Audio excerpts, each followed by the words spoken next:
بسم الله الرحمن الرحيم. اللهم صل وسلم وبارك عليك يا حبيبي يا رسول الله. ازيكم يا احلى واغلى متابعين في الدنيا داخل مصر وخارج مصر؟ اتمنى تكونوا بخير وبافضل حال يا رب. قبل ما نبدا الفيديو احب اذكركم واذكر نفسي بذكر الله، الا بذكر الله تطمئن القلوب. سبحان الله والحمد لله ولا اله الا الله والله اكبر. ما شاء الله تبارك الرحمن. الفراخ البيضاء بتاعتنا النهارده يا جماعه عمرها 10 ايام، اللهم بارك يا رب. طبعا احنا في الاسبوع الثاني، واول حاجه بتقابل الفراخ في الاسبوع الثاني مرض الكوكسيديا.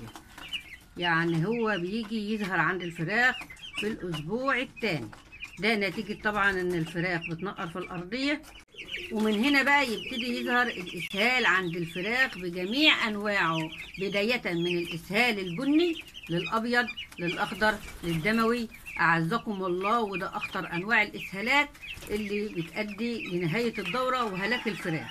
الاسهال اول حاجه بتسرق الوزن وبتمنع التحويل، وبتخلي الفراخ مهما تاكل ما تشيلش معانا اوزان نهائي.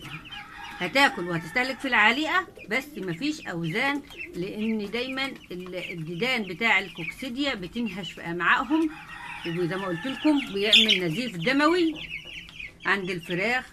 فالحمام بتاعهم اعزكم الله بيدي بسمار على احمر. هي دي اخطر انواع الكوكسيديا. لازم يكون حمام الفراخ بني متماسك، في اخره حته بيضه صغيره زي كده مثلا، يعني حاجه اهيت اهو اعزكم الله. معلش على بشاعه المنظر. ففي مشروب هنحضره للفراخ في العمر دوت. انا قلت لكم النهارده اليوم العاشر من عمر الفراخ. النوع رص ما شاء الله تبارك الرحمن، فراخ زي الفل. ولازم دايما نبص للمؤخره بتاعتها تكون ناشفه ونظيفه بالشكل ده، عشان نتاكد ان فراخنا ما عندهاش اسهال. لو الفرخ عنده اسهال المؤخره دي بتاعته بتبقى مبلوله، ولو بدا يروح الاسهال من عنده بيبقى اثرها باين بس بتبتدي تنشف. فانا هحضر مشروب النهارده. فقبل ما احضر المشروب معاكم لازم افطر الفراخ كويس. انا عايزه الفراخ تاكل وتملى بطنها كويس، علشان اول ما احط لها المشروب يبقى عندها اقبال عليه وتشرب كميات كبيره عشان تستفيد منه. صلوا بنا على النبي وادعموني باللايك والاشتراك في القناه وفعلوا الجرس على كلمه الكل ليصلكم كل ما هو جديد. وتعالوا بقى نحضر احلى مشروب تحضريه من بيتك يقضي على الكوكسيديا بانواعها. هبتدي اجيب السقايه بتاعتنا، لازم تتغسل في اليوم مرتين وثلاثه وتتحط ميه جديده. عشان كده انا حاطه في سقايه صغيره، مش هاجي احط لهم السقايه الكبيره عشان بتفضى بسرعه، واغسلها واغير لهم الميه باستمرار عشان احنا في الحر. فما رضيتش احط الكبيره تقعد قدام مده طويله وممكن اكسل ان انا اغيرها، فديت بتخلص بسرعه والفراخ تعطش، فاضطر ان انا اغسلها واغيرها لهم باستمرار. المشروب بتاعنا اهو، طبعا انا كنت مغطيه عليه كده، لازم يتغطى عليه علشان الفايده بتاعته ما تقلش. دي عباره عن معلقه شيح كبيره، حطيتها يا دوبك قلبت كانك بتعملي شاي، غلت غلوه واحده. وبعد كده نزلت عليه بنص ليمونه اهي. عاوزه تحطي نص ليمونه ماشي، عاوزه تحطي فصين توم ماشي. انا حطيت نص ليمونه. فيتامين سي يعني بيمنع الاجهاد الحراري، وطبعا بيمنع البرد. هحط حوالي من 10 ل 15 سنتي كده، كفايه قوي اهو. وهسيب الباقي اغطي عليه كده، احط منه 3 ايام ورا بعض. هحطه في التلاجة علشان طبعا ريحته ما تتغيرش، ولازم احط منه 3 ايام ورا بعض. طبعا الفراخ اكلت اهي وقاعدين هيموتوا من العطش مستنيين الميه. النهارده اليوم العاشر، هنحط العاشر وال11 وال12 من 10 ل 15 ل 20 سم ميه، مش سنتي على كل رتل من السقايه، مش مشكله. هو الحاجات الطبيعيه مهما لو حطيتها كلها ما بتضرش، بس انا حابه ان انا اقسمها على 3 ايام. وعندي كمان كتكوتين كده عاوزه احط لهم برده منها. هي حلوه قوي لجميع انواع الفراخ. المفروض الفراخ تاخد سقوه كل اسبوع من السقوه ديت. لو عندك بط وفراخ او اي نوع من الطيور تديلهم سقوه كل اسبوع. بتعدل الاسهالات عندهم وتمنع الكوكسيديا وتخلي الفراخ تشيل اوزان حلوه قوي قوي قوي. اللهم صل وسلم وبارك عليك يا حبيبي يا رسول الله. وبعد كده بعد ما اديهم ال3 ايام ورا بعض لازم اعمل لهم سقوة كل اسبوع. اكرر الموضوع ده كل اسبوع لغاية نهاية الدورة، علشان اضمن ان الاسهالات ما تجيش للفراخ بتاعتي. طبعا هحط لهم المية عشان يشربوا. طبعا انا رفعت السقاية على حاجة عالية، انا عايزة الفراخ كل شوية يمد رقبته كده ويشعلق ويشرب، يعني دي بيخلي الفرخ يكبر معانا وحجمه يعلى. طبعا والعلافه هي كمان رفعتها على طوب، وده بس فرشه المشمع دوت تحت منها علشان البعتره وكده، خساره ان هم ينقروا وياكلوا لو حاجه وقعت.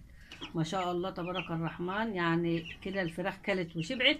هتبتدي تشرب، هتفضل سايبه لهم السقايه كده قدامهم لغايه ما تخلص خالص. وبعد كده ممكن احط ميه عاديه خالص، وتاني يوم اكرر لهم الموضوع ده زي ما قلت لكم 3 ايام ورا بعض. واهم من ال3 ايام لازم كل اسبوع احط لهم المشروب دوت، علشان اضمن ان الفراخ تبقى في امان وما يبقاش عندها كوكسيديا ولا يظهر عندها اي انواع الاسهالات. احنا بنستسهل بالاسهال، اول ما بيجي في الاول كده بيبقى بني، وبعد كده ايه بيبتدي ياخد مراحل تانية وبياخد شكل تاني خالص. ده هو اللي بيسرق الوزن من الفراخ وبيمنع التحويل بتاعها، وبيخلي الفراخ ممكن تلاقيها كبيرة وهيشة كده، وتيجي تشيلها تلاقيها خفيفة، لان هي الاسهال مدمر الفراخ. فبالمشروب دوت بالمعلقه الشيح نص ليمونه، ممكن تحطي فصين توم كمان تزودي القيمه بتاعتها، علشان خاطر تبقي في امان وفراخك في امان، ما تتعرضش لمرض الكوكسيديا او تتعرض لاي مخاطر.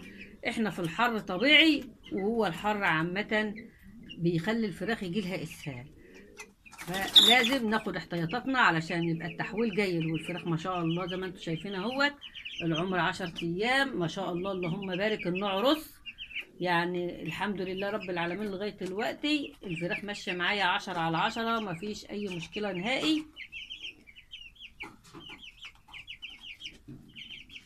لغاية الوقت.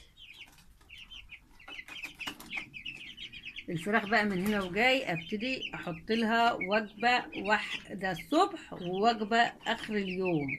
خلاص ممنوع العلف يتحط قدامهم باستمرار زي الاول. انا اول ما جبتهم قلت لكم هم عاملين زي البيبي الصغير، عاوزين العلف دايما قدامهم باستمرار.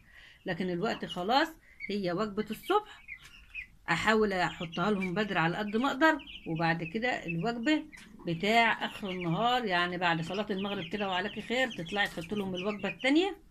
بس اوعي تمنعي الميه من قدامهم طول النهار. يعني انا ممكن بخلص السقوه ديت اطلع على العصر كده احط لهم ميه تاني، بس مش هحط علف.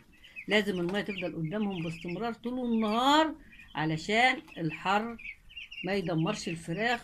وطبعا نص الليمونه اللي انا حطاها مع الشيح دي كمان بتمنع الاجهاد الحراري، لان الفراخ من هنا وجاي هتبقى متعرضه للاجهاد الحراري والموت المفاجئ. فلازم ناخد احتياطاتنا من اول الدوره، ونعمل حسابنا لكل حاجه محتمله انها تحصل قدام. شايفين الفراخ اللي كل واللي شرب.